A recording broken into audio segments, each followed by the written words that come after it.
안녕하세요. 30년 상환 숨이 막힌다. 빚 어느 세월에 다 갚나. 55세면 직장을 나가는데 주택담보대출 3억 받아서 그 원리금 매월 164만 원 갚아야 된다고 하는 뉴스가 나왔네요. 중소기업 근로자의 월급 67%를 빚을 상환하는 데 쓴답니다. 앞으로 한국은행이 기준금리를 한 번, 두 번, 세 번 더 올리면 어떻게 될까요? 아마 원리금으로 상환하는 금액이 164만 원이 아니라 170되고 180되고 200 될 수도 있겠다는 생각이 이제 드는 거죠. 사실상 되게 이제 힘들어진다라는 거죠.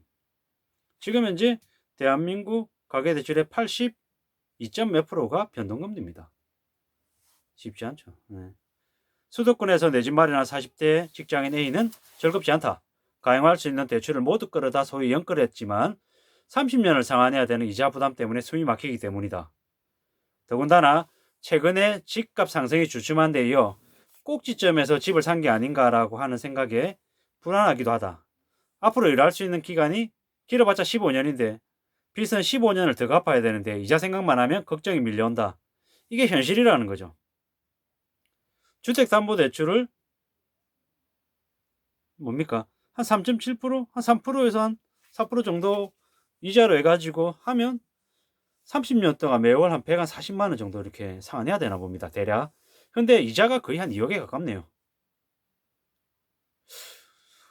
되게 적지 않은 거죠. 만약에 5%에 만약에 5.2%의 대출을 받으면 매월 164만 원을 갚아야 되고 총 이자가 2억 9,300, 2억 9,400 정도가 이자라는 거예요. 대출 원금이 3억인데 대출 원금하고 이자하고 내는 돈이 거의 비슷하다라는 거죠. 금리 5%, 이자 5.2%의 대출을 하면 30년 갚으면서 매월 164만 원 내는데 대략 이자 3억 내고 원금 3억 내는 6억 내는 거라는 거죠. 이게 무슨 얘기냐는 감당이 되냐라는 거죠. 그냥 30년짜리 금융노예 아닌가 싶은 거죠. 뭐 생각은 그렇게 하겠죠. 이렇게 빌려도 이렇게 대출을 해도 중간에 집값이 오를 거기 때문에 사고 팔고 이렇게 해가지고 그 빌린 돈을 다 없애고 시세 차익으로 돈 벌 수 있을 거다라고 생각을 했겠죠. 근데 한 채를 사고 실거주로 이렇게 지냈다라고 하면 30년 주고 나서 하나 악착같이 빚 갚고 나면 나중에 끝나면 그 집이 그래도 자기 재산일 수 있죠.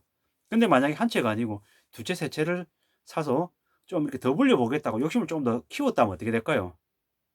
감당 안 되죠. 감당 안 됩니다. 뭐 전세가 떨어지고 뭐 전세 행해나 전세자 못 구해가지고 공실로 있고 이러면 이제 되게 복잡해지는 거죠. 감당할 수 없는 되게 힘겹고 어려운 상황이 언제든지 닥칠 수 있다라는 거죠.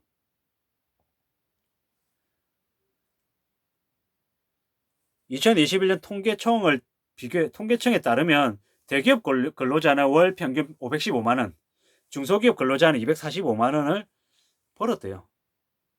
중소기업 근로자의 경우에 주택담보대출 연 한 3.7% 정도를 계산을 해도 월급의 56%를 집값 갚는데 써야 된대요. 금리가 만약에 5.2% 되면 아까 말씀드렸던 것처럼 월급의 67%를 은행 빚에 갚아야 된다는 거죠. 근데 앞으로 금리는 계속 오른다. 그러면 5.2%가 아니고 6%, 7%될 수 있는데 그러면 30년 동안 매월 상환해야 되는 원리금이 얼마일까? 200만 원, 200 몇십만 원 되면 그냥 초토화되는 거죠. 이러면 어떻게 살아야 됩니까? 그냥 감당 안 되는 거죠. 그냥 감당 안 되는 거죠. 그저 그냥 투잡해야 되고 쓰리잡해야 되고 포잡해야 되는 거죠. 그냥 아침에 출근해서 저녁에 퇴근하고 오는 삶으로 끝나는 게 아니고 저녁에 퇴근하고 와서 늦은 시간 야간까지 대리운전을 하든 아니면 배달 일을 하든 뭐라도 더 해야 된단 말이죠. 그렇게 해서 월 100만 원, 150만 원, 200만 원 더 벌어야 이자 내고 원리금 내고 살아갈 수 있는 거죠. 되게 힘겹고 어려운 현실 얘기인 거죠. 그죠? 집값이 오른다는 얘기에 집값 오르면 좋죠. 5억 주고 샀는데 5억 주고 사기 위해서 3억 대출 받았는데 갑자기 집이 7억 됐대요. 그러면 2억을 번 것 같잖아요. 부자 된 것 같죠? 팔아야죠. 팔고 만약에 빨리 뭐 전세로 바꿨다고 하면 이건 그래 계산법에 플러스 마이너스 했을 때 실제 자산이 는 걸 수 있죠. 근데 우리가 부동산을 그렇게 사고 팔고를 바로바로 할 수 있습니까? 주식도 아니고 어렵죠. 쉽지 않죠. 그렇기 때문에 한번 사면 뭐 오랫동안 이렇게 보통 이렇게 보유하는 게 보통의 모습이잖아요. 그렇다고 하면 정말 쌀 때 사는 게 필요한 거지. 그게 아닌 사고 팔고를 여러 번 이렇게 해가지고 정말 전문가처럼 그렇게 하기란 결코 쉬운 모습이 아니라는 거죠.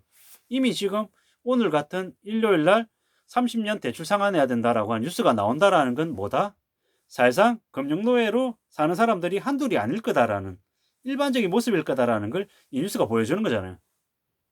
주택담보대출 30년짜리 낸 사람이 감당 안 되면 나중에 은행에서 뭐라 그럴까요? 40년으로 받고 이자는 6%에서 8%로 올린다. 대신에 40년으로 늘렸으니까 매월 내야 되는 부담은 적잖아. 이렇게 해가지고 버텨. 이렇게 강요하면 뭐라 그래요? 네, 알겠습니다. 아, 근데 금리를 조금만 더 낮춰주면 안 될까요? 아, 그러려면 너 카드 더 써. 신용카드 더 써. 그러면 금리 뭐 우대금리 얘가 조금 더 낮춰줄 거야. 아, 예, 그렇게 해볼게요. 이러면서 그냥 은행들이 요구한 대로 더 따라가겠죠. 그렇게 쓸려가겠죠.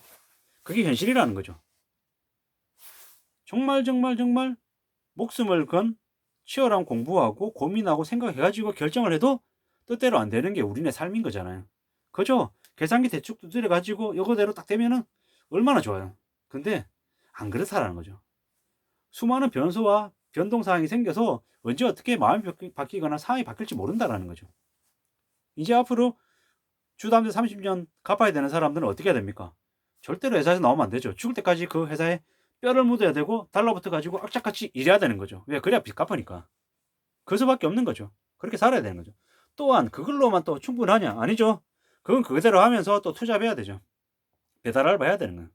아니면 물류센터 가가지고 주말에 일해야 되는 거예요. 아니면 노가다 가서 하루 일당 뭐 15만 원, 뭐 17만 원 받아야 된다는 거죠. 그렇게 해야 겨우겨우 살아갈 수 있는 거죠. 근데 그렇게라도 책임지고 일하겠다고 하는, 열심히 하는 가장이 있는 집안은 그래도 유지가 되고 버티겠죠. 그게 아닌 집은 초토화되는 거죠. 대기업의 임원이었어요. 나 무슨 기업의 상무로 연봉을 1억 5천, 1억 8천, 2억, 월 실수령액으로 한 1,000만 원, 1,200만 원 받았어요. 계산 나왔어요. 월급 300만 원 받기도 어렵거든요. 그게 현실이거든요. 근데 그게 감당이 됩니까? 그리고 과거에 그렇게 벌었던 그 레벨로 맞춰가지고 무리하게 대출 받아놨어요. 갑자기 사놓았던 집이 담보 가치가 떨어지면 은행에서 상환 요구하면 1억 갚으세요, 2억 갚으세요 하면 감당됩니까? 감당 안 되죠. 그냥 곡소리 나는 거예요. 그동안 모아놓던 돈 어쩌고 저쩌고 순식간에 날아가는 거죠. 뭐 상가 투자해가지고 따박따박 월세 뭐 200만 원, 300만 원, 500만 원 받겠다라고 착각해가지고 무리하게 또 뛰어들었다라고 하면 그냥 게임 오버인 거죠. 이런저런 일들이 뭐 도처에서 터질 거예요, 앞으로. 그게 현실인 거죠. 우리의 뉴스들만 봐도, 한국 뉴스만 봐도 주말에 토요일이나 일요일이나 늦은 시각에 사람들이 잘 안 보는 시간에 경제 뉴스 보면 나름 그래도 신랄하게 비판하는 현실의 목소리가 담겨 있는 뉴스들이 나와 있습니다. 그런 것들 찬찬히 보면 앞으로 흘러가는 대한민국의 경제 상황이 어떤지는 충분히 예견할 수 있죠. 기관 보고서는 기관 보고서대로 보고 틈틈이 주말에 한가한 시간에 낮에 경제 뉴스 같은 걸 찾아보시는 게 어떨까 싶은 거죠. 그러면 지금 현재 분위기가 어떤지를 알아갈 수 있을 것 같은 거죠. 미래에 대한 대비도 되고 정말 내가 처한 상황이 되게 심각한 상황이고 심상치 않다라고 하면 지금 결단 내려야죠. 무리하게 지고 있는 집은 어떤 식으로든 수단과 방법을 가리지 않고 불법은 빼고 팔아내겠다라고 정말 나서야겠죠. 그렇게 움직여야지만이 뭔가 좀 해법이 풀리지 않겠습니까? 그런 생각들이 필요하지 않겠습니까? 라는 말씀을 드리고 싶은 거죠. 어떻게든 현재 상황에서 현재 내가 할 수 있는 범위 안에서 내 능력 키우고 좀 더 오래오래 잘 일할 수 있는 여건 만들어 놔야죠. 그래야지 안전하게 살 수 있죠. 자산시장에서는 노동시장에서 8시간, 10시간, 12시간 악착같이 일해가지고 200만 원, 250만 원, 300만 원 받는데 자산시장에서는 되게 수월하게 쉽게 뭔가를 얻으려는 생각을 하잖아요. 사실상 안 맞는 얘기잖아요. 노동시장에서 그렇게 악착같이 초중고 대학 대학원까지 나오고 과외 받고 해가지고 겨우 들어와서 200 몇십만 원 받고 사회생활 시작하는데 오래오래 일해서 정말 처음에는 적었지만 한참 뒤에 이제 그래도 좀 이렇게 받을 만큼 어느 정도를 받는 게 노동시장이잖아요. 그럼 자산시장은 그만큼은 안 해도 그에 준하는 노력을 들여야죠. 그래야지 그에 맞는 보상을 받는 거 아닌가라는 생각이 드는 거죠. 그냥 재테크업자들 얘기하는, 투기꾼들 얘기하는 경제적 자유라고 떠들어대는 말도 안 되는 이들의 그 사탕 발림에 쉽게 수월하게 돈 벌 수 있다라는 얘기는 사기고 가짜고 조작이고 거짓말이라고 보시면 맞겠다라는 거죠. 물론 그들이 얘기하는 게 100% 거짓말은 아니겠죠. 일정 부분은 사실도 있을 거라는 거죠. 근데 그 얘기를 들어서 내가 소화하고 내가 그대로 실행할 수 있냐 없냐는 고민해 봐야 되는 문제라는 거죠. 경매에서 부자 되는 사람 있겠죠. 주식 투자에서 부자한 사람 있겠죠. 전업 투자자가 돼서 그 일만 하면서도 아주 여유 부리면서 수십억, 수백억, 수천억을 버는 사람이 분명히 있습니다. 근데 그런 사람들의 모습을 보면서 나도 그렇게 될 수 있냐 없냐는 별개의 문제라는 거죠. 모두 다 서울대 간다고 서울대 가는 친구들 옆에 끼어 있다고 나도 서울대 가는 게 아니라는 거죠. 뭐 같이 끼어 있으면 나도 듣는 얘기가 많고 공부하는 방식을 배워서 내가 공부를 조금 더 잘할 수는 있겠죠. 가능성이 높아지는 거죠. 근데 세상에 100% 없다라는 거죠. 어떻게든 내 인생은, 내 삶은 내가 개척해 나가는 거고 내가 다듬어 가야 되는 거고 내가 이뤄내야 된다라는 거죠. 이 말인즉슨 뭐다? 그 책임은 온전히 나한테 있다. 내가 해결해야 되고 내가 감당하고 내가 헤쳐나가야겠다라는 거죠. 이런저런 생각들을 막 합니다. 지금 전기세가 이렇게 한국전력이 적자 났다 어쨌다는 얘기가 들리고 뭐 전기세를 올린다 어쩐다는 얘기가 나오죠. 아, 그러면 한국전력 나중에 흑자될 수 있겠네. 전기세 올리면은 개선되고 하면은 한국전력이 예전에 배당도 잘 주고 했었는데 뭐 최근에 배당 안 주는 것 같은데 나중에는 그럼 어떻게 되려나? 이런 생각들을 할 수 있죠. 동서 맥심커피 독점주인데 뭐 최근에 또 동서커피 가격도 올렸다고 하는데 그럼 또 영업이익 또 플러스 되겠네. 이마트 스타벅스 주식 가지고 있는데 스타벅스 가격 올렸다 그러는데 괜찮아지려나? 어쩌려나? 이런 생각들을 하는 거죠. 한국가스공사 가스비 어쩌고 저쩌고 어떻게 될까? 맥크린프라 어떻게 될까? 한국셀석유 뭐 석유가 오른다고 하는데 한국셀석유의 주가가 어떻게 되려나? 이런 생각들 할 수 있다라는 거죠.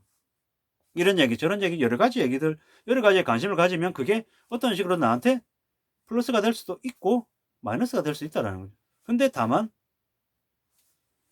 주식을 사놓고 계속 들여다보고 그거 이렇게 500원, 1000원, 5000원, 만원 오르는 걸 계속 들여다보고 다른 짓 못하면 뭐다? 이건 좋은 모습이 아니다라는 거죠. 내가 계속 들여다본다고 500원 오를 게 1000원 오릅니까? 5000원 오릅니까? 아니죠. 그냥 그게 시간 뺏기는 것밖에 안 된다라는 거죠. 좋은 모습이 아니라는 거죠. 좀 더 길게 내다보고 고배당 우량주를 내가 평생 가져간다 생각하고 저축한다 생각하고 한 주, 두 주 모으는 게 낫지. 어쩌고 7만 원일 때 샀다가 7만 2천 원일 때 팔고 5% 어쩌고 저쩌고 이런 생각 계속 하다 보면 사실상 주식을 전업 투자하는 사람이 아니다라고 하면 데이 트레이더가 아니라고 하면 그게 신경 쓴다라는 것 자체는 시간 낭비일 수 있다라는 거죠. 모든 얘기가 모든 사람한테 다 적용되는 건 아니죠. 저한테 해당되는 얘기가 있고 아닌 얘기도 있을 수 있는 거죠. 어떤 사람한테 부동산이 맞고 어떤 사람한테 주식이 맞고 어떤 사람한테는 다른 투자 방법이 맞을 수 있다라는 거죠. 확실하게 자기가 잘 아는 부분 명확하게 알고 끝까지 파헤쳐서 공부할 수 있는 그런 분야에서 돈 벌 생각을 하는 게 좋겠다라는 거죠. 잘 할 수 있는 분야에서 그런 생각으로 접근하고 움직이면 그래도 좀 가능성이 높아지지 않겠냐라는 말씀을 드리는 거지. 세상에 100% 없다. 제 말 듣고 무조건 요구하시면은 무조건 됩니다. 이런 건 없다라는 거죠. 그렇게 생각하고 받아들이고 움직이시는 게 좋겠다라는 말씀을 드립니다. 아무쪼록 오늘 같은 연휴 휴일에 경제 뉴스 같은 것들을 좀 더 보는 걸 제안드립니다. 오늘 하루도 안전하게 활기차게 잘 지내시기를 간절히 바라겠습니다. 시청해 주셔서 고맙습니다. 감사합니다.